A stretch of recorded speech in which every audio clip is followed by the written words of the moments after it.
Injuries: Corey Crawford has an Achilles strain, Akeem Davis hamstring, Frank Kirsch shoulder. They will be held out of the game, and we're checking Junior Gillette for left ankle issue. And Jordan Reed has progressed very well. He had 2 good days back-to-back, and it looks like he's ready to go. What happened with Junior? We're checking for ankle. Any chance that's going to keep him out of the game Saturday? Yes, big chance. Wanted to ask you about Crowder. With him returning, do you view kick returner and punt returner as maybe a lot of responsibilities for one guy to take on as a rookie? Is that something he can handle on his plate? Do you see him as being better in one of the 2 areas? We'll see. We haven't seen him out in the game yet. We'll see if it's too big for him. But based on everything we've seen out here of him understanding offense and the special teams role, we don't think it is. But that's something the preseason games are for, to throw some things at them and see how they react and how they handle them. Jay, the workload between Kirk and Colt has obviously been quite even-handed, to date. In your view, has either separated from the other? Are you seeing anybody move ahead at this point? Yeah, I mean, we're that's I said I wouldn't make that judgment until after the 4th preseason game, so it's still working. I think they're both doing some very good things, and been impressed with both of them very much. And Kirk has had 2 excellent preseason games. Colt, he played well in the first game, and then the second game he did a good job also. So these next 2 games will be very important. But we're not only judging their performance in the games, but thinking about how they did last year, their preseason, their OTAs, all that, and we'll make a final judgment. Given the interceptions Kirk had last year, which I'm sure is the main concern, what's the process like of kind of proving a negative? Proving that you're not going to do that again. He hasn't thrown many this camp. Right. Yeah, right. So he's improved on the turnover issue, very much so, through OTAs and training camp and the preseason games. So we're impressed with the progress that Kirk has made very much. He's done a great job. Thank you. To follow up on Michael's question about Crowder and the return game, how much more difficult is that to simulate in training camp, in practices, when you guys aren't going full speed? That seems like something you definitely need games for to really see how they'll handle it. Every phase of the game is hard to simulate game speed. We're competing out here every day, but kickoff coverage, all that stuff is difficult to simulate speed, game speed-wise. So that's why it'll be a great test for Jameson, Chris Thompson, whoever's returning kicks. Nowadays, you don't get to return many kicks because there's so many touchbacks, but hopefully we'll get a crack at a couple. Jay, didn't see Martrell Sprate out there. Was he on the injured list that you mentioned? No. What's going on with him?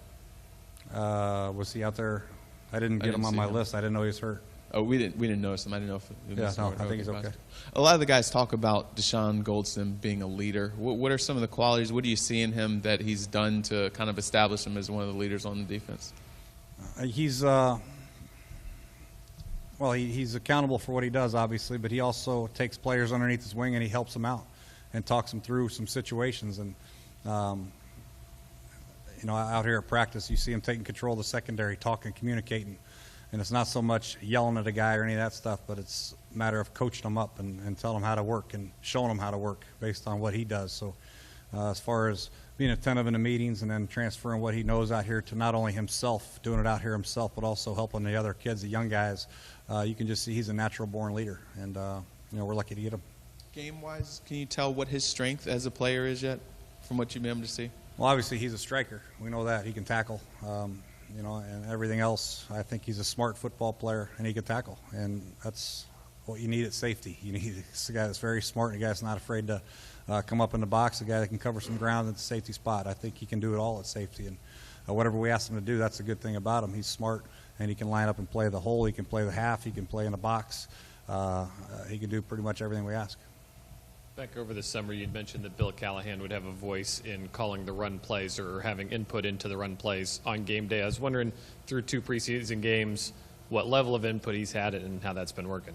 That's been good. It's not so much before a play happens. We're not like, okay, you call this, you call that. It's we preview the next series before the series takes place. So if there's a run he wants to look at, we'll make sure we get it called in the next series. When we call it, we don't know. But obviously he puts together a good, solid run list, and he and Shane Day and Sean and myself, we have input in the run game. But on game day, it's about previewing the next series and what we want to get to. If it's 3rd and 1, we have our feature plays. So, he's very involved in that part of the game, no question.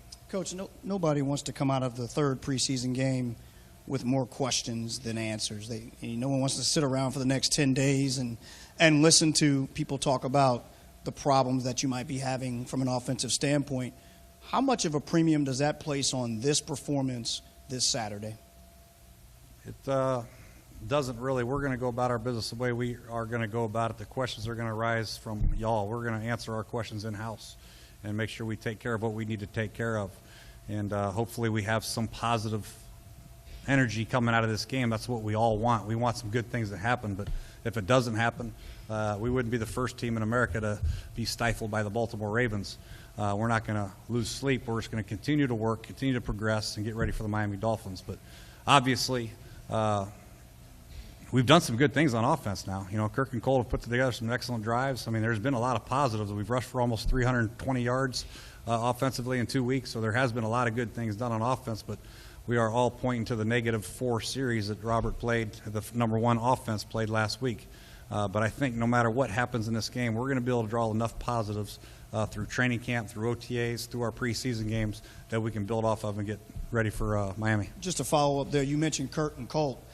Those guys aren't your starters. And so when your starter hasn't put together those kind of performances, how long can you go before you don't see that? I mean, how much longer can you go, I guess, is the question, where you're not seeing that in the game? I mean, practice is one thing, but, you know, doing it in the game, you got to see it, right? Yeah, we got to get production by everybody. You know, we're 4-12 this year, 3-13 the year before. Won 7 games in the last 2 years. So there's so much put on the quarterback position, and deservedly so, but this whole team has got to rally and do better. Our defense has got to play better. We got to create more turnovers. We got to get better field position. Our special teams got to play better, create better field position for our offense. So there's a lot of things we can do to help out our offense or quarterback. Our running game, like I've said many and many times before, we can do a lot of things. So that's our goal, man, is to improve the football team and go from there. Brandon Sheriff is coming off of a pretty tough game, something he's probably not used to. How have you seen him respond this week? And is he, I assume he's working extra with Bill Callahan. How do you like the progress you've seen out of him? I like it. You know, all young players are going to have some bumps along the way. That's just the way it is. That's the way pro football is. Not many rookies are going to come in the National Football League, change positions from left tackle to right guard, and be a dominant player from the word go. So I think given time and the work that he puts in, and with Coach Callahan, he's going to be a fine lineman, no question about it. But we can't panic and get in a tizzy because he lost on a bull rush third play of the game. So he's going to learn from every mistake that he makes, and he will make some.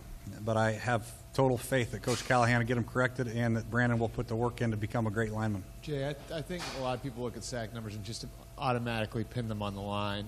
You played quarterback. I mean, how much of it is the quarterback helping his lineman too, and was there an element of that the other night where Robert could have done some more to help his lineman out?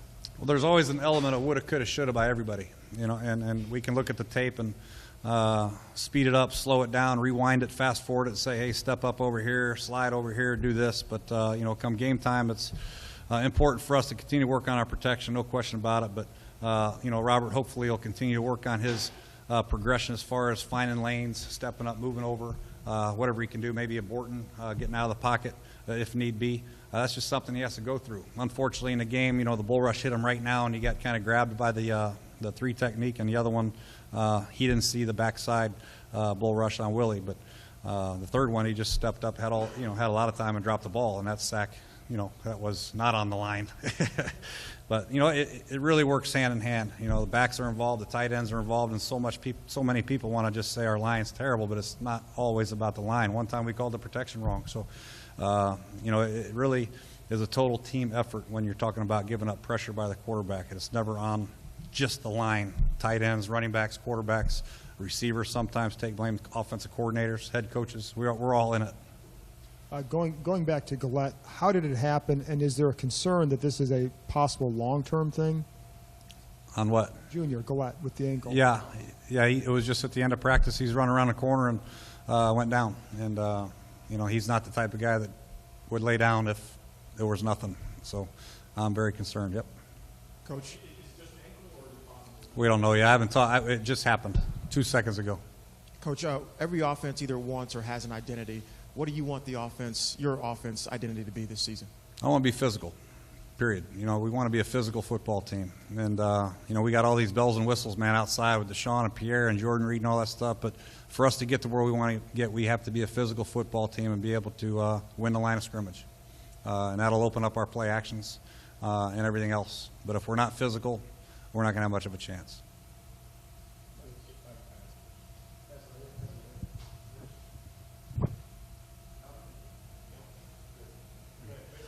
Okay, Ryan Kerrigan. He seemed a little maybe play, might not. What's his status? You may be thinking of holding him out. We'll see. You know, he's had a couple really good days. He's had really good days of practice. You know, and I think he could have probably played last week, and he probably definitely he could play this week.